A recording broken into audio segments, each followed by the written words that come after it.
तरुण, hi Sarita ma'am. Hello sir. Hello sir. Good morning sir. Very good morning. So friends, हमारे साथ में तरुण और सरिता ma'am जुड़े हैं आज। Sarita ma'am is joining us from Canada and Tarun is joining us from Indore, Madhya Pradesh. Before we proceed, मैं तरुण और सरिता ma'am से रिक्वेस्ट करूंगा कि वो अपने आप को थोड़ा सा इंट्रोड्यूस कर लें, जस्ट अ ब्रीफ इंट्रोड्यूस कि आप लोग अभी क्या करते हो, आपका एज कितना है। सो थोड़ा सा बता दीजिए। पहले सरिता मैम आपसे शुरू करते हैं। Okay, so I am Sarita and I am 33 years of age right now, and I am pursuing my studies from International University in Canada. Okay. Okay. And Tarun, आपका, आप क्या करते हो? Sir currently I am a BTech student. I am in pursuing engineering third year in computer science branch from Sri Vaishnav Vidyapith Vishwavidyalaya Indore. It's a deemed to be university okay, in Indore. Good enough. So before we start, मैं थोड़ा सा एक brief दे देता हूँ। सो हम लोग जो audience आज बात करना चाह रहे हैं वो बात इस मुद्दे पे करना चाह रहे हैं कि एचडीएफसी बैंक में तरुण को और सरिता मैम को कुछ पॉलिसीज बेची गई हैं, इंश्योरेंस पॉलिसीज। और वो पॉलिसीज इस तरह की हैं कि जहां पर उन्हें रेगुलरली हर साल करीब 9 लाख रुपए एवरी ईयर, दो पॉलिसीज जो है वो तरुण के नाम पर है, एक पॉलिसी सरिता मैम के नाम पर है। 3-3 लाख रुपए की एक पॉलिसी है। तो यानी करीब 9 लाख रुपए तरुण को और सरिता मैम को लगातार अगले 6 साल तक पे करना है। मतलब ये हुआ 9 lakh into 6। M I right? Yes, so Yes. करीब करीब ये 54 लाख रुपीज मांगा जा रहा है इन दोनों से मिला करके, जो कि एचडीएफसी लाइफ में इन्वेस्ट होगा अगले 6 साल तक, और जिसको कि तरुण और सरिता मैम 30 साल, मतलब जो पॉलिसी टर्म है, किसी पॉलिसी में 30 साल का है, किसी पॉलिसी में 31 साल का है, उससे पहले विड्रॉ नहीं कर सकते हैं। अगर वो विड्रॉ करेंगे तो there are extremely high forfeiture charges, और उनको कोई बेनिफिट नहीं मिल रहा है। इनफैक्ट उनको जो प्रिंसिपल है उसमें भी बहुत ज्यादा नुकसान होकर के पैसा मिलेगा। So these are traditional kind of policies. Policy का जो नाम है वो है H D F C Sanchay par advantage. It's a traditional plan, और आई वुड से कि it's not a good plan considering profile of Sarita ma'am and Tarun. Now let us discuss कि उनका प्रोफाइल, हम लोग ऐसा क्यों कह रहे हैं कि उनके प्रोफाइल के लिए सुटेबल नहीं है। तरुण, ये जब पॉलिसीज हुई थी तब आपका एज कितना था? Sir 18 years. ओके। और तब आप क्या करते थे तरुण? सर तब मेरा सिर्फ admission secured and admission in BTech. मेरा सिर्फ एडमिशन उस टाइम जेई का रिजल्ट आया था, मेरा एडमिशन सिक्योर हुआ था बीटेक कंप्यूटर साइंस में in the month of July. मतलब क्लासेस हमारी अलाउड अक्टूबर से चालू होने वाली थी, और तो मैंने सिर्फ एडमिशन सिक्योर किया था. ओके।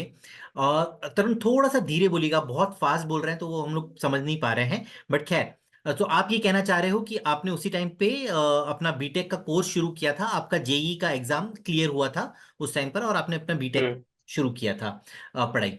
सो हम्म. तरुण, बीटेक का फीस कितना है? आपका पूरा कोर्स का फीस कितना है? बीटेक का पूरे कोर्स का फीस है मेरा 4 लाख रुपीज. ठीक है। 4 लाख रुपए. आपके घर में अर्निंग मेंबर कौन है, वो बताएंगे थोड़ा सा? मेरे घर में अर्निंग मेंबर मेरे पापा हैं. हमारी एक शॉप है, और हमारी मम्मी नहीं है. वी हैव लॉस्ट आवर घर मदर इन ओके। घर 2021 में इन मेरे घर सितंबर. में मेरे घर में अर्निंग मेंबर मेरे पापा हैं और मैं हूँ। ओके, बस अभी हम दो ही हैं। Good enough. सो मैम, हम लोग आप पे आते हैं कि लाइक अर्निंग कैसा क्या है, एक बार हम लोग तरुण से समझ लेते हैं। सो ऑडियंस, ये जो पॉलिसी बेची गई, ये पॉलिसी बेची गई तरुण को, दो पॉलिसियां 3-3 लाख रुपए की तरुण के नाम पर हैं। और तरुण, जैसा हमने बताया, he was only 18 years, 19 years of age उस टाइम पर जब पॉलिसी इशू हुई थी इन 2022, जब पॉलिसी इशू हुई थी। और उस टाइम पर he was a student of BTech. Okay, let me show this with the help of some documents. Friends, ये जो पॉलिसीज इशू हुई है मिसल, पहले हम लोग ये देख लेते हैं। ये जो पॉलिसीज हैं, ये टोटल 3 पॉलिसीज इशू हुई हैं। सरिता मैम के नाम पर एक पॉलिसी है, दो पॉलिसीज तरुण के नाम पर है। तीनों ही पॉलिसी में 3-3 लाख रुपए हर साल जमा करना है, और 6 साल का तीनों ही पॉलिसीज में प्रीमियम पेमेंट टर्म है। तीनों का ही जो प्लान नेम है वो यही है, एचडीएफसी लाइफ संचय पार एडवांटेज। ओके। ये जो पॉलिसीज होती हैं, ये पॉलिसी टर्म 30-31 ईयर्स तक का पॉलिसी टर्म है। पॉलिसी कैसे काम करती है, मैं आपको एक पहले छोटा सा ब्रीफ दे देता हूँ। ओके, मैं ज़्यादा डिटेल में नहीं जाना चाह रहा था, but let me quickly give you a brief कि ये पॉलिसीज किस तरह से काम कर रही हैं। So public, there are audience, यहाँ पे 3 कॉलम्स हैं: guaranteed benefits, non guaranteed benefits and again non guaranteed benefits. At the rate of 4% calculate किया गया है और at the rate of 8% calculate किया गया है। सो नॉन गारंटीड पार्ट को अपन लोग अभी एक बार असाइड रख लेते हैं, फॉर ईज ऑफ अंडरस्टैंडिंग हम लोग ये समझते हैं। सो पॉलिसी ईयर पहला पहला साल, दूसरा साल, तीसरा साल, चौथा साल, पांचवा साल, 6 साल तक इनको 3-3 लाख रुपए पे करने हैं। 6 साल के एंड में एक पॉलिसी में वो 18 लाख रुपए जमा करवाएंगे। ओके, सरेंडर बेनिफिट पे आ जाते हैं जो 5th कॉलम में दिया हुआ है। अगर ये लोग फर्स्ट ईयर में पॉलिसी सरेंडर करते हैं, यानी कि आगे का कंटिन्यू नहीं करते हैं, तो इनको कुछ भी सरेंडर बेनिफिट नहीं मिलेगा, जीरो सरेंडर बेनिफिट है। सम अश्योर्ड जो है, अगर भगवान ना करे किसी को कुछ होता है, जिसके चांसेस कम है बिकॉज उनका एज ही 19 ईयर्स है, सो लाइक मोर्टेलिटी चांसेस कम है, सो बट ठीक है। So this thing, death benefit is 41 lakh rupees. 41 lakh rupees का अगर वो इंश्योरेंस लेना चाहते आज की तारीख में, तो टर्म इंश्योरेंस ले सकते थे। उनका प्रीमियम मुश्किल से 5,000 या 6,000 का आता। खैर, उनको 3 लाख रुपए उनसे लेकर के उनको एक 41 लाख रुपीज का इंश्योरेंस कवर दिया गया है। फर्स्ट ईयर सरेंडर करेंगे तो जीरो, यानी कि कंप्लीट 3 लाख रुपए गॉन। सेकेंड ईयर में अगर वो सरेंडर करते हैं तो उन्होंने जमा करवाया 6 लाख रुपए, उनको सरेंडर बेनिफिट मिलेगा 1,80,000 रुपए। ओके, तो जिस तरह से आप अगर आप देखेंगे, अब वो 6 साल भी अगर पे करते हैं और छठे साल भी अगर वो पूरा पे करने के बाद में भी वो सरेंडर करते हैं, तो वो जमा करवाएंगे 18 लाख रुपए, उनको सरेंडर बेनिफिट मिलेगा 10,80,000 रुपए। यानी करीब करीब 7 लाख का लॉस यहाँ पर भी है। और इसी तरह से अगर वो पूरा टर्म कंप्लीट होने से पहले कभी भी सरेंडर करते हैं, अगर सपोज 30वें साल भी सरेंडर करते हैं, 18 लाख उन्होंने जमा करवाया है, उनको मिल रहा है केवल 16,20,000 रुपए। This is the plan. Yes. इस बीच में अगर कुछ भगवान ना करे उनको अगर हो जाता है, तो कंपनी उनको 41 लाख रुपीज पे कर रही है। बट क्या ये पर्पस था, हम लोग जानते हैं। तरुण, ये जो इन्वेस्टमेंट आपसे करवाया गया था, तो आप क्या इंश्योरेंस पॉलिसी करवाने गए थे, या आप क्यों गए थे बैंक में, या वो लोग आपके पास आए थे, क्या हुआ था? नो सर, सर मैं हम बैंक में एक्चुअली इसलिए गए थे, जैसे हमारी जो मेरी जो मदर है वो एक्सपायर हो गई थी September 21। ठीक है। तो उनके उनके अकाउंट में जो नॉमिनी था वो मैं था, मेरा नाम लिखा हुआ था। तो मैं बैंक में गया था कि मतलब मुझे मेरी मदर का पैसा मिल जाए। तो बैंक वालों ने, मतलब मैंने बैंक वालों ने वो पैसा मेरे अकाउंट में ट्रांसफर तो कर दिया। ठीक है। फिर मेरे को अपनी कॉलेज की फीस भरनी थी। मम्मी ने वो पैसा जोड़ के रखा था, मतलब मेरी पढ़ाई के लिए, कि मतलब इसको काम आएगा आगे चल के, मतलब गुड बीटेक इनफ। कर रहा है, ये करेगा, ये तो इसको काम आएगा। तो अब मेरी तो कॉलेज की फीस, जैसे मैंने बताया कि 4 लाख रुपए है 4 साल की, मतलब एक साल की 1 लाख रुपए। तो अब मेरे को तो 3 लाख रुपए मिले थे मम्मी के अकाउंट से। तो अब 3 लाख रुपए मतलब एक साथ तो नहीं भरूंगा अपने कॉलेज में, तो सीधी सी बात है। तो इसलिए मैं बैंक में गया था, मैं सिस्टर के साथ ही गया था, कि हम मतलब हमको ऐसा कोई इन्वेस्टमेंट प्लान मिल जाए जिसमें हमारा पैसा लिक्विड रहे, पहली कंडीशन।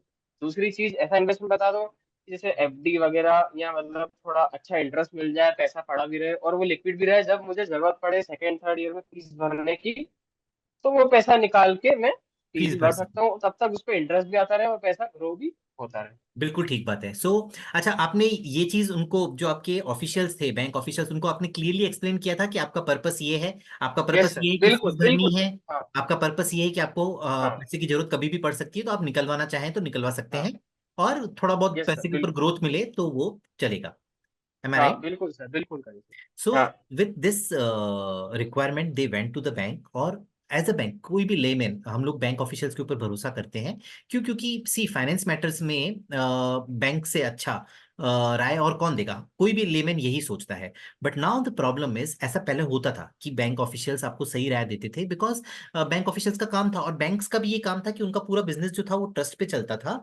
और जो पैसा वो लोग अपने पास रख रहे हैं, वो एज अ कस्टोडियन उसको यूज करते थे। वो ये सोचते थे कि ये पैसा हमारे ट्रस्ट पर बैंक के ग्राहक ने हमारे पास सेविंग के लिए रखा है। Now with the introduction of this insurance policies being sold in bank, और इंश्योरेंस टारगेट जो दिए जा रहे हैं ऑफिशियल्स को, तो ये लोग क्या करते हैं, like they are least bothered about the needs and requirements of their customer.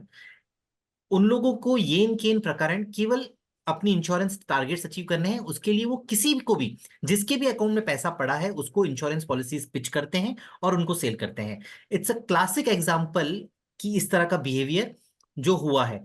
Sarita ma'am, आप प्लीज बहुत ज्यादा मूव मत होइए ना। सो Sure. ओके, सो ये क्लियर क्लियर एग्जांपल है तरुण के केस से, हम लोग समझते हैं। नाउ लेट मी एक्सप्लेन कि तरुण का प्रोफाइल क्या था उस टाइम पर विद डॉक्यूमेंट्स। तरुण ने बताया कि वो स्टूडेंट थे। I want to prove this with documents. So ये तरुण का फर्स्ट सेमेस्टर का फी रिसिट मैं आपको दिखा रहा हूँ ऑडियंस। अभी it is on our this thing screen. 5 जुलाई 2021 को 51,000 रुपीज डिपॉजिट करा करके तरुण ने फर्स्ट सेमेस्टर फर्स्ट ईयर में एडमिशन लिया। It is clearly mentioned over here. Okay, now उसके बाद में ये मैं क्लोज करना चाहता हूँ नाउ। या अब ये तरुण का बोनाफाइड मैं आपके साथ तरुण का बोनाफाइड जो सर्टिफिकेट है वो ये मैं शो कर रहा हूँ। It is issued on 31 March 2022 and it clearly says कि this is to certify that mister Tarun Fateh Chandani son and daughter of so and so is a bonafide student of BTech computer science engineering batch 2021-25 of this university. So still Tarun is a student. At the time of policy issuance, he was a student because policies were issued to him in the month of January 2022 and May 2022। ये जो दो policies issue हुई हैं तरुण के नाम पर, ये हुई हैं जनवरी 2022 और मई 2022 में। सो इट्स अ क्लियर केस कि ही वाज अ स्टूडेंट। अभी इंटरेस्टिंगली ऐसा नहीं है कि तरुण की पॉलिसी में उनको उनको डिक्लेयर नहीं किया है स्टूडेंट, उनकी पॉलिसी में भी उनको स्टूडेंट डिक्लेयर किया है। Let me start over with the first page. So ये तरुण के नाम की पॉलिसी है एंडिंग विथ 210। जो बैंक है जिन्होंने सेल किया है, agent details are HDFC bank. So clearly says कि एचडीएफसी बैंक ने ये पॉलिसीज तरुण को बेची है। ओके, नाउ एचडीएफसी लाइफ की पॉलिसी सेल हुई है एचडीएफसी बैंक के अंदर, दोनों ही ग्रुप कंपनी है। ओके, बहुत क्लियर है कि दोनों का आपस में कोलिजन ऑफ इंटरेस्ट कह दीजिए या कॉन्फ्लिक्ट ऑफ इंटरेस्ट कह दीजिए, वॉटेवर। उन दोनों का इंटरेस्ट ये था कि पॉलिसीज बेची जाए तरुण को और उनसे कमीशन अर्न किया जाए, या इस तरह की पॉलिसीज बेची हैं जिसमें पूरा पैसा अगर वो जमा नहीं करेंगे तो पूरा पैसा फोरफिट हो जाएगा। यानी कि ये पूरा का पूरा पैसा 6 लाख रुपए आज की तारीख में जो जमा किया है तरुण ने, दोनों पॉलिसीज में मिलाकर के 12 लाख रुपए जो जमा किया है तरुण ने, वो पूरा पैसा फोरफिट करने का अधिकार रखती है। कुछ 1,80,000 हम लोगों ने देखा था कि वो रिफंड होगा, तो 3,60,000 का होगा भी, तो भी 9 लाख रुपए फोरफीचर के चार्जेस हैं तरुण की पॉलिसी पर। सो ये पॉलिसीज मैंने दिखाया। नाउ लेट अस सी उनको दिखाया गया था। So this is the proposal form which is attached to the policy document. Tarun के नाम पे पॉलिसी इशूड है।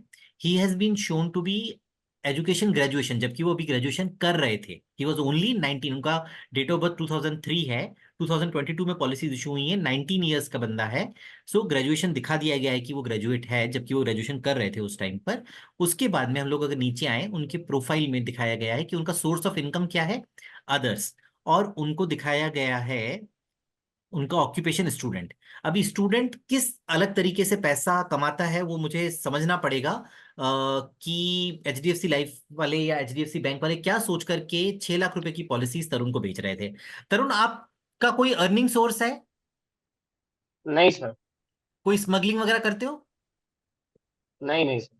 कुछ और गैर कानूनी काम करते हो? क्योंकि ये लोग दिखा रहे हैं कि आपकी सैलरी इनकम भी नहीं है, आपकी बिजनेस इनकम भी नहीं है, हाउस प्रॉपर्टी भी आपने कोई रेंट पे नहीं दी हुई है, कोई कैपिटल गेन्स भी नहीं है आपके, इन्वेस्टमेंट्स भी आपने नहीं करे नहीं सर। हुए हैं, नहीं। एग्रीकल्चरल भी नहीं है, अदर्स के नाम पे 100% इनकम आपकी अदर्स से है। 3 लाख रुपए आप एक पॉलिसी में, यानी 6 लाख रुपए आप दो पॉलिसीज में हर साल जमा कर सकते हो अगले 6 साल तक, यानी 36 लाख रुपए आप जमा करना है, कि वो लोग ये सोच रहे हैं कि आप कर सकते हो। एंड दिस ऑडियंस, ये फॉर्म अंडर राइट हुआ है। ओके, जिस मैं आपको अंडरराइटिंग का प्रोसेस समझाता हूँ। सो अंडरराइटिंग का ब्रीफ में अगर हम लोग समझे, जो जब हम लोग बैंक से लोन लेने जाते हैं, तो बैंक हम लोग बैंक को बोलेंगे साहब मेरे को 1 करोड़ का लोन दे दो, तो बैंक आपको 1 करोड़ का लोन नहीं देगा। वो ये पहले देखेगा कि आप 1 करोड़ लोन चुका सकते हैं नहीं चुका सकते हैं। उससे भी पहले वो ये देखेगा कि 1 करोड़ रुपए का लोन लेने के लिए जो ईएमआईज आपको हर साल पे करनी है, वो ईएमआईज आप हर साल पे कर पाएंगे, हर महीने पे कर पाएंगे, नहीं कर पाएंगे। ओके, सो उसके बाद में आप मतलब आपकी पूरी इनकम जांच करके, इनकम टैक्स रिटर्न्स देख करके, आप पैसा कैसे कमाते हो, बिजनेस है तो कैसे बिजनेस में कितना अर्निंग्स है, सैलरी है तो कितनी सैलरी आती है, सब कुछ देख करके, आपका पुराना सिबिल कैसा है वगैरह देख करके फिर आपको लोन दिया जाता है। ऐसे ही लोन उठा करके मैंने गया मैं 1 करोड़ का लोन दो मुझे दे देंगे, ऐसा नहीं होता। सिमिलरली पॉलिसीज में भी ये कंसेप्ट चलता है कि कल को अगर मैं जाऊं, मैं बोलूं कि साहब मुझे 1 करोड़ रुपए का इंश्योरेंस दे दो, तो वो लोग नहीं देंगे। वो लोग ये पहले देखेंगे कि मेरे को 1 करोड़ का इंश्योरेंस मिलना चाहिए, चाहिए नहीं चाहिए। यहाँ पे मैं सम शॉर्ट की बात कर रहा हूँ। फिर वो देखेंगे कि 1 करोड़ का इंश्योरेंस अगर कोई व्यक्ति मांग रहा है, उसको हम लोग 1 करोड़ का इंश्योरेंस दे सकते हैं कि नहीं दे सकते हैं। यानी कि इसके ना होने पर इसकी फैमिली को जो 1 करोड़ रुपए मिलेगा, वो 1 करोड़ मिलने लायक भी है इनकी फैमिली, या मतलब लाइक इसकी वर्थ, इस बंदे की वर्थ, मेरी वर्थ इतना है कि मुझे 1 करोड़ रुपए दिया जाए। पहले वो मेरी वर्थ देखेंगे। वो वर्थ कैसे देखेंगे? मेरी इनकम के हिसाब से, कि मेरी इनकम कितनी है। ओके, अकॉर्डिंगली वो देखेंगे कि इतनी इनकम पर 1 करोड़ रुपए अगर इंश्योरेंस चाहिए तो इनको कितना प्रीमियम पे करना पड़ेगा। तो वो प्रीमियम पे करने के लिए इनके पास में इतना इनकम है नहीं है, उसके बाद पॉलिसी इशू करी जाती है। तो सिमिलरली इस केस में भी अंडरराइट होना चाहिए था। अंडरराइटिंग में ये क्लियर हो जाता कि एक स्टूडेंट 19 साल का 6 लाख रुपए की पॉलिसी कभी ले ही नहीं सकता है, कभी वो पे ही नहीं कर सकता है, स्पेशली जब उनका कोई इनकम, वो खुद दिखा रहे हैं कि उनका कोई फंड्स नहीं, सोर्स ऑफ फंड्स नहीं है। तो this is a clear case of missell. Tarun, अगर आपका कोई इनकम है, जैसे मैंने आपसे पूछा स्मगलिंग या कोई आप जुआ वगैरह खेलते हो, तो बता दीजिए। Like I am so sorry, मेरे को ऐसा पूछना पड़ रहा है, but I am just trying to establish की फुलिशनेस ऑफ एचडीएफसी पीपल, कि कितने फुलिश है वो लोग, कि वो कुछ भी सोच करके कि केवल ये इन के इन प्रकार में पॉलिसी इशू करनी है, इसीलिए एक मजाक बना रखा है पूरे प्रोसेस का। और ये केवल एचडीएफसी Right. बैंक में नहीं हो रहा, this is happening across the industry.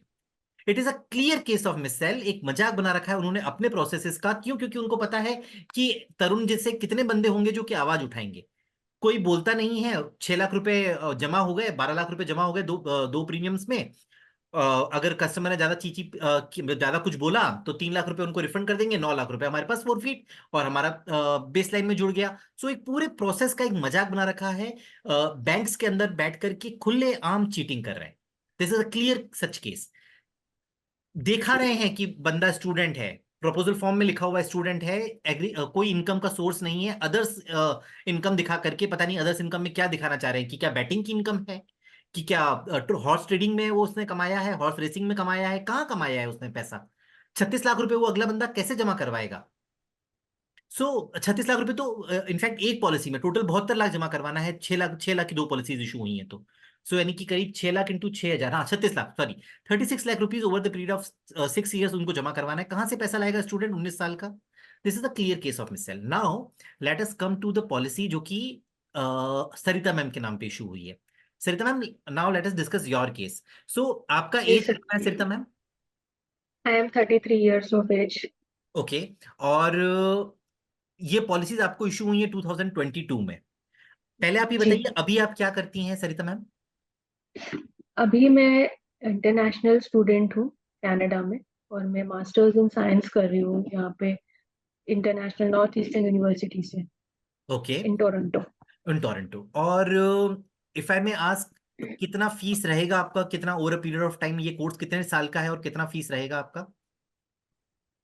तो ये इनिशियली फर्स्ट ईयर में 17 lakhs लगता है, प्लस 6 lakhs का एक सिक्योरिटी अमाउंट गवर्नमेंट को शो करना पड़ता है as an investment in Canada. Approximately first year is for 25 lakhs, ठीक है। and second year you need more 6 lakhs for okay. second year. और ये नॉर्थ ईस्टर्न यूनिवर्सिटी या फॉरेन में पढ़ने का आपको विचार कब आया? एकदम एक रात को आप उठे, अपने अगले दिन अप्लाई कर दिया, ऐसा हुआ कि इट जी वाज अ नहीं, plan thing? Yes. it was a very well planned thing because my mother always wanted both of us to study well and go ahead in life. तो काफी हम लोग एकेडमिक्स में थे अच्छे, और बहुत पहले से मैं प्रिपेयर कर रही थी कि मुझे पढ़ना है आगे. Due to some reasons it was delayed, but yes, for is after securing the admission ये फीस भरना पड़ती है. Okay, so it was a planned activity you are saying, कि और आपने कब से यस, प्लानिंग शुरू किया था इस चीज का कि आपको फॉरेन जाके पढ़ना है? बहुत मतलब 2020 से ही था मेरे पास ये, बट कोविड और ये सब के वजह से हम लोग डिले हो रहे थे। अब्रॉड जा नहीं पाए क्योंकि फ्लाइट्स वगैरह भी बंद थी. ठीक है। सो अच्छा, अब ये आपने जो एडमिशन बताया, ये एडमिशन आपको कब मिला है, आपको ये नॉर्थ ईस्टर्न यूनिवर्सिटी में? मुझे ये मार्च 23 में मिला है, ओके। रिसेंटली मार्च 23 में. और जिस हम लोग इन्वेस्टमेंट की बात कर रहे हैं आपके नाम से, जो 3 लाख की पॉलिसी हुई है, वो कब हुई है? ये सितंबर के बाद मैंने, ये 22 में ही हुई थी, जस्ट ओके। एक साल पहले. या ओके, सो लेट अस सी एग्जैक्ट डेट हम लोग देख लेते हैं। 4 फरवरी 2022 का ये 22, पॉलिसी हाँ, है ना? 22 में, राइट राइट, 22. February 2022 का ये पॉलिसी है। अच्छा, तो या यानी कि और इससे पहले आप क्या कर रहे थे? मैं एक स्टार्टअप में काम करती थी इससे पहले, छोटा सा ही स्टार्टअप था, तो उसमें काम करती थी as a product manager. Okay. और जो वहां से आपको सैलरी मिल रही थी, उसका आप क्या कर रहे थे? वो मैं अपने पढ़ाई के लिए ही जोड़ रही थी धीरे धीरे, क्योंकि मुझे पता था कि एट सम पॉइंट मुझे अपनी फीस के लिए पैसे चाहिए, सो मैं खुद के पैसे जोड़ रही थी ताकि मैं किसी से लेना ना पड़े मुझे। Good enough. और आपने इस तरह से ये पैसा जोड़ना कब से, लाइक कितने टाइम से आप पैसा जोड़ रही थी ये? मैं पिछले मतलब मैं 2019 से ही जोड़ना शुरू किया था मैंने। Good enough. और अब हुआ क्या है वो बताइए थोड़ा सा, लाइक अब आपने बताया था कि आपको लोन लेना वगैरह पड़ा, उस पर हम लोग बाद में आएंगे। ये जब पॉलिसी हुई तब ये पॉलिसी अगेन उसी टाइम पे हुई है जब तरुण की पॉलिसीज हुई हैं, तो हम्म, ये सेम एम्प्लॉय जिन्होंने तरुण को बेचा है उन्होंने ही आपको बेचा है या कुछ अलग हुआ है? जी जी, सेम ही एम्प्लॉयज हैं। तो मैं और मेरा भाई इन्वेस्टमेंट प्लान्स देख रहे थे कि मीनवाइल हमारा पैसा ग्रो करे एंड लिक्विड भी रहे। बट हमें इन्वेस्टमेंट प्लान कहकर ये गलत चीजें पकड़ा दी गई, और गलत एंट्रीज भी दिखा दी गई, तो विच वी फेल प्रे। सो हम लोग फीस भर नहीं पाए अपनी इस वजह से, ओके, और अभी हम दोबारा भी कर नहीं पाए उसका। I understand. सो जो ऑडियंस वो कहना चाह रहे हैं वो ये कहना चाह रहे हैं कि she was saving for her foreign studies since 2019। ये पॉलिसीज उनको बेची गई, उन्होंने जो अपना पैसा इकट्ठा किया था 2019 से, वो कुल मिलाकर के वो यही चाह रहे थे कि ये पैसा जो है वो उनके फ्यूचर अपना हायर स्टडीज के लिए काम आए। बट हुआ क्या, एचडीएफसी एम्प्लॉयज ने अगेन उनके नाम पे भी पॉलिसी इशू किया। 6 लाख रुपए की पॉलिसीज तो हुई है तरुण के नाम पर, 3 लाख की पॉलिसी हुई है सरिता मैम के नाम पर। तीनों ही पॉलिसीज में दो दो बार प्रीमियम डिपॉजिट हो गया, इन टोटल 18 लाख रुपीज अब इस फैमिली का एचडीएफसी के पास में रखा है, जो कि अब अगर ये हर साल 9 9 लाख रुपए डिपॉजिट नहीं करेंगे तो पुराना पैसा फोरफिट हो जाता है, मैक्सिमम पोर्शन फोरफिट हो जाता है I would say. Okay, so it's a clear case of missell now. अभी सरिता मैम का इतना अच्छा प्लानिंग के बावजूद में, सरिता मैम आज आपके ऊपर लोन कितना है? और मेरे ऊपर 35 lakhs का लोन है, जिसमें मेरी कोई गलती भी नहीं है, and I am paying a very high interest fees of 10.5%, no, let me of show this which. Document. Yes, so एक सेकेंड में ये डॉक्यूमेंट आपको दिखाता हूँ। सो ये सरिता मैम के डॉक्यूमेंट्स। सी, सरिता मैम को वीजा मिला इन 2023 मार्च फरवरी 2023 में उन्होंने वीजा उनको इशू हुआ है। It's a student visa. Okay, और जैसा उन्होंने बताया मार्च में उन्होंने ज्वाइन कर लिया था अपना कोर्स, मार्च 2023 में। ओके, सो ये उनका मैंने वीजा दिखाया आपको, she is on student visa, मैंने आपको दिखा दिया। ओके, ये उनका एक इन्वेस्टमेंट लेटर जो उनको इशू किया है आईसीआईसीआई बैंक कनाडा ने। और क्योंकि ये इसलिए इंपॉर्टेंट है, हम लोग को दिखाना चाह रहे हैं कि कनाडा में अगर आपको पढ़ाई करनी है तो पहले आपको कुछ अमाउंट अपने अकाउंट में सेव रखना पड़ता है डिपॉजिटेड, जी। कि यस ये उनके खर्चे के लिए पैसा जमा है। Am I right Sarita ma'am? Yes yes yes. So ये अगर आप डॉक्यूमेंट पढ़ेंगे तो it clearly says this document is issued at your consent to confirm the status of your account with ICICI bank under the student GIC program. Okay, this document may be used as proof of funds for your living expenses requirement as student in Canada. तो इस तरह का एक requirement होता है कि उनको एक सेविंग्स उनको रखना है, एक पैसा रखा हुआ होना चाहिए बैंक में, तभी उनको एंट्री यस, मिलती है, अदरवाइज उनको एंट्री नहीं मिलती है। नहीं मिलती है। यस, वो वीजा इशू नहीं होता है if you are not depositing this। सो ये कुछ 1 लाख सॉरी $10,000 हैं ये। मैम ये $10,000 इंडियन रुपीज में कितने हुए?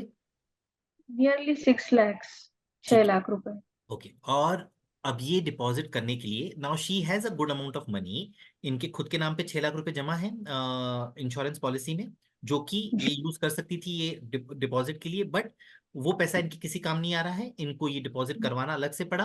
अब इसके साथ में इनको एक लोन लेना पड़ा। मैम आपका फीस कितना है यूनिवर्सिटी में?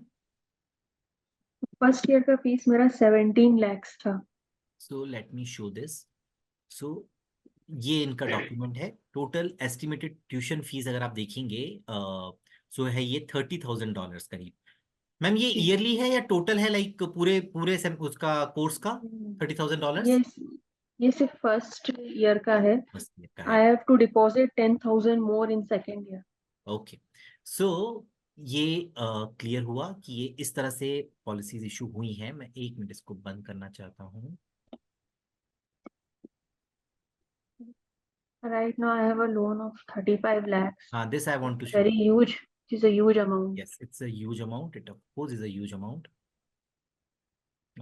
Late me show this thing. Yes, अपना पैसा जमा है, जी। भाई के नाम पे 12 लाख जमा है, खुद के नाम पे 6 लाख जमा है, 18 लाख किसी काम नहीं आ रहा है, और लोन लेना पड़ रहा है मैम को इस यंग एज में, टोटल 35 लाख रुपीज का। This is the loan sanction letter. हम लोग उनकी सारी डिटेल जो पर्सनल डिटेल्स है वो हमने छुपाई हैं। 35 लाख रुपीज का 72 मंथ्स का टेन्योर का लोन लिया गया है eight interest rate of 10.4% per annum. Okay. अपना पैसा होते हुए भी ये लोन लेना पड़ा। उसके बाद में she is paying a monthly EMI of 65,000 rupees per month. Am I right ma'am? Yes yes yes. अभी कौन मतलब ना इस तरह से प्लान करेगा? इट्स अ क्लियर केस कि कोई भी बंदा जो भी थोड़ा बहुत भी समझ रखता है, थोड़ा बहुत भी दिमाग रखता है, थोड़ा सा पढ़ा लिखा है, वो कभी ऐसा नहीं करेगा कि 65,000 रुपये का मैं ईएमआई दूं हर साल, 35 लाख रुपए का मैं लोन लूं, और साथ ही साथ मेरे पास कोई इनकम सोर्स नहीं है, और मैं ये कमिट करूं कि मैं 3 लाख रुपए अपनी पॉलिसी में और 6 लाख रुपए भाई की पॉलिसी में 9 लाख रुपए पर ईयर पे करूंगी अगले 6 साल तक। कोई भी नहीं करेगा। मैम आप लोगों ने, आपने बताया था कि आपके अलावा आपके फादर भी अर्न करते हैं। आपकी फादर का क्या बिजनेस है, अब बताइए मैम आप। तो मेरे फादर की छोटी सी ग्रोसरी स्टोर है। Okay. It is kind of ancestral shop. वो मोहल्ले में जो छोटी छोटी दुकानें होती है किराना शॉप किराने जो की, होती है। वो है। तो तो अच्छी खासी हिज इनकम होगी इनकम मैम, इज 50-60 लाख रुपए, 70 लाख रुपए साल के कमाते होंगे आपके पापा। His annual income is less than 3 lakhs। I am so sorry ma'am, मेरे को ना इस तरह से बात करना पड़ता है आपके से, but like this is something which I want two point two HDFC people, कि वो लोग कितने बेशरम, कितने मतलब ना, कि उन्होंने केवल आपके अकाउंट में, उन लोगों ने आपके अकाउंट में पैसा देखा, उनको कोई परवाह नहीं है कि आपकी मदर जो कि अब इस दुनिया में नहीं है, शी पास फ्रेंड्स, उनका मदर 2021 में पास आउट हुआ, मतलब she passed away in 2021। Yes, in September 2021। और कुछ उनको प्रॉब्लम्स थी, उनको कुछ लंग फेलियर्स हुआ उनका, और ऑर्गन्स फेलियर हुआ, और शी कोलैप्स्ड। सो उनका उनका when when they first called me, so उनका यही था कि मम्मी का हमेशा ये सपना था कि तरुण और मैं एक अच्छे रेस्पेक्टेबल पोजीशंस पे पहुंचे, एक सोसाइटी में लोग अच्छे तरीके से कंट्रीब्यूट करें, और उसी तरह से उन लोगों ने प्लान भी किया था। बट उनका प्लान्स, उनका लाइफ का plans have been shattered because these people, दोनों ने एचडीएफसी लाइफ एम्प्लॉयज के ऊपर में, HDFC bank employees, not even HDFC life employees, HDFC bank employees के ऊपर उन्होंने ट्रस्ट किया। बट एचडीएफसी बैंक एम्प्लॉयज ने, मैम उन एचडीएफसी बैंक एम्प्लॉयज का आप नाम लेना चाहेंगे? तो पहली थी प्रिया प्रिया मंगलानी, ओके। जिस पर हम बहुत आंखें बंद करके ट्रस्ट करते थे। उसका पूरा फैमिली बैकग्राउंड भी पता था। दूसरी थी निष्ठा भटनागर, और तीसरी थी मुस्कान मित्तल। निष्ठा भटनागर और मुस्कान मित्तल से हम 1-2 दिन पहले ही मिले थे, पॉलिसी इशू होने के पहले। हम नहीं ओके। जानते थे। ओके। और मैम आपको कभी भी पॉलिसी इशुएंस के टाइम पे ये बताया गया था कि आप हर साल पैसा पे नहीं करोगे तो पुराना पैसा डूब जाएगा? जी नहीं, ये चीज तो उन्होंने बोली ही नहीं थी। ये चीज बोलते तो I am not a fool to invest somewhere, तो मुझे पता है कि मुझे आगे पैसा चाहिए। आई न्यू दैट मेरे को कुछ बड़ा कदम लेना है, पैसे की जरूरत है, तो मैं ऐसी जगह पैसा डालूंगी ही क्यों। सो यहाँ पर मैम मैं I would like to request, like हम लोग मैम आपको बता देते हैं कि हम लोग आपका ये जो वीडियो है हम लोग अपने चैनल पे भी अपलोड करेंगे, and we will share this जी video with the officials of HDFC bank also, HDFC life also, and more जी importantly we will share this video with officials of RBI bank and IRDA जो chairman जी है, RBI के governor साहब के साथ में, और आईआरडीए के जो चेयरमैन साहब है उनके साथ हम लोग शेयर करेंगे। वी विल मेक देम ना रियलाइज कि वो लोग लाइक हाउ बैंक्स एक अड्डा बन गए हैं, एक ना इस तरह का, कि जहां पे ये चीटिंग खुले आम हो रही है। बैंक्स यस किसी भी तरीके से, आप उनसे एजेंट कॉन्फिडेंशियल रिपोर्ट मांग लीजिए, कुछ भी मांग लीजिए, वो लोग केवल साइन कर रहे हैं। उनको केवल पर्पस यही है कि किसी भी तरीके से जिसके भी खाते में पैसा पड़ा है उसको हम लोग पॉलिसी दे दें। जी वो एफडी करवाने जी आया है, उसको पैसा पढ़ाई में यूज करना है, उसका फ्यूचर पूरा खराब हो जाएगा, उनको किसी चीज से कोई बॉदरेशन नहीं है। द ओनली थिंग जी that matters to them is की पॉलिसी होनी चाहिए। आज शाम को मैं अपने बॉस को खुश कर सकूं, मेरा बॉस मेरे लिए जी क्लैप कर सके, मेरे बॉस मेरे लिए कोई केक ले आए वो काट सके, उसके बावजूद भले ही किसी की पूरी लाइफ का प्लानिंग, पूरा लाइफ चाहे हेल बन जाए। सो मेरा पैसा होते हुए मेरे पास में, और मुझे लोन लेना पड़ रहा है, उस पे मैं ईएमआई अलग से पे कर रही हूँ, और मेरे पैसा जो जमा है उसके ऊपर तलवार लटक रही है कि अगर हर साल पैसा पे नहीं करूंगी तो पुराना पैसा डूब जाएगा। हाँ। सो whoever these employees are, मेरे को तो उनको नाम लेने की भी इच्छा नहीं होती। तो जो भी एम्प्लॉयज हो, आप लोग सोचिए कि आप लोग कर क्या रहे हो, एंड इज इट वर्थ, आपके ऊपर कितना भी प्रेशर आए। सो ये ये तरीका गलत है। whoever, और यहाँ पे तो कोई तीन लेडीज इन्वॉल्व हैं। सो तीनों लेडीज आप लोग खुद समझ लाइक ना, हम लोग ये एक्सपेक्ट करते हैं कि like ladies are more emotional and they understand the values, moral values जो होती हैं। इट इज ऑलवेज कंसिडर्ड कि you you have a higher question for emotional values also, for moral values also. But this is not done boss. या तो आप लोगों को पता नहीं था कि प्रोडक्ट क्या है, और या तो आपको पता था और आपने ये चीटिंग किया है। अगर आपको पता नहीं था तो you should get proper training, उसके बाद में आप प्रोडक्ट्स बेचिए। अगर आपको आपकी ऑर्गेनाइजेशन प्रॉपर ट्रेनिंग नहीं दे रही है तो आप प्लीज ऑर्गेनाइजेशन को बोलिए कि हमें प्रॉपर ट्रेनिंग दीजिए, उसके बाद में हमें मार्केट में भेजिए, ताकि हम लोग किसी की लाइफ खराब ना करें। यहाँ पर आपने उन दोनों का फ्यूचर आप लोगों ने अधर में डाल दिया है। It's extremely wrong. हम लोग सब मैम, आप लोगों का केस हम लोग हाईलाइट करेंगे। आई एम श्योर आप लोगों को न्याय मिलेगा, एंड आपको आपका पैसा विथ इंटरेस्ट लौटाया जाना चाहिए। हम लोग अपील करेंगे to the Okay. To the responsible officials, and I am sure कि आपको कुछ ना कुछ अच्छा आपको न्याय मिलेगा। इसके अलावा कुछ कहना चाहते हो तरुण आप, सरिता मैम? नहीं सर, कुछ नहीं सर, सर मतलब बस ये बिना बता। पैसा, पैसा सर हमारा वापस मिल जाए। It is very hard earn money for parents and our own self. I understand. Nothing is easy, nothing is easy. And just think that if by chance my I did not get a loan, so I will be losing my seat after working so hard. Yes I understand. 2019 से आप पैसा इकट्ठा कर रहे हो, अगर last moment पे loan नहीं मिलता, चलो लोन मिल भी गया तो अब लोन के अब इतना साल का मेहनत तो किसी काम नहीं आ रहा है। क्योंकि अगर लोन लेना ही था जी तो इतने साल मेहनत क्यों करी आपने? जी अगर लोन लेना वही। था तो फिर इतने साल पैसा इकट्ठा करने का जरूरत नहीं था आपको। सो दिस इज जी really wrong. I I completely understand. Tarun आप कुछ कह रहे थे? मैं कह रहा था कि मतलब बिना बताए तो इनको जब मर्जी पड़े तब अकाउंट में भी ना, बैंक एम्प्लॉयज बार बार मतलब देखते रहते हैं, सर हमारे पास इन्वेस्टमेंट की अपॉर्चुनिटीज हैं, आप कर लीजिए मतलब। ये भी बहुत सही गलत बात। तरीका है, मतलब बार बार तुम अकाउंट अकाउंट क्यों देख रहे हो तुम बार बार यार, मतलब बिल्कुल। माई मेरा अकाउंट अकाउंट। है, मैं कुछ भी यस। करूँ यार। बहुत बढ़िया बात बोली आपने कि मेरा अकाउंट है, ये मेरी प्रॉपर्टी है, मेरा मेरा प्राइवेसी है। सो व्हाई डू दे, अच्छा this is a regular practice की हर मॉर्निंग हडल में, क्योंकि I have work with insurance company ICICI Prudential के साथ काम किया, उससे पहले मैक्स न्यू लाइफ के साथ काम किया है। सो बैंक्स में ये बहुत ना प्रैक्टिस है, बहुत एक ना आम प्रैक्टिस हो गई है कि मॉर्निंग हडल्स होती हैं। मॉर्निंग हडल्स में स्टेटमेंट्स प्रिंट किए जाते हैं, किसके अकाउंट में एक ये फिल्टर डाला जाता है कि किसके अकाउंट में कितना पैसा पड़ा हुआ है। 3 लाख रुपए से ऊपर का प्रीमियम का कौन है क्लाइंट्स, 5 लाख रुपए के ऊपर के बैलेंस वाले क्लाइंट्स कौन से हैं। सो इस तरह से एक अलग अलग करके चार्ट निकाले जाते हैं, और वो चार्ट फिर एम्प्लॉयज में डिस्ट्रीब्यूट करे जाते हैं कि इनके अकाउंट में इतना पैसा पड़ा है, इनको तुम अप्रोच करो, इनके अकाउंट में इतना पैसा।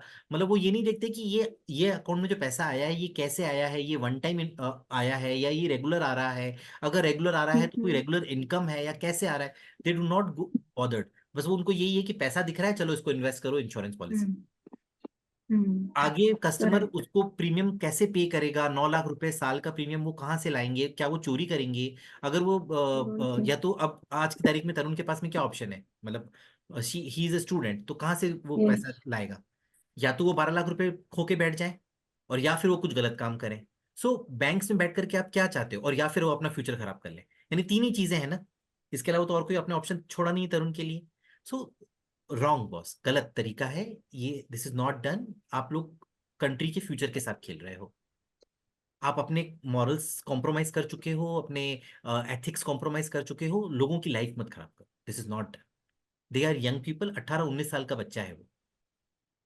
सो ठीक है Tarun, will pick up your case and I am sure कुछ ना कुछ अच्छा निकल के आएगा। Sarita ma'am will definitely highlight your yes case, और मुझे पूरा यकीन है कि आपको पैसा रिफंड मिलेगा, आप अपना लोन चुका पाओ जल्दी से जल्दी क्लोज करके, और आप अच्छा अर्न करो, अच्छा लाइफ आप एक ना लीड करो। I pray for yes sir. That, and sir I am it will sure be कि वेरी हेल्पफुल।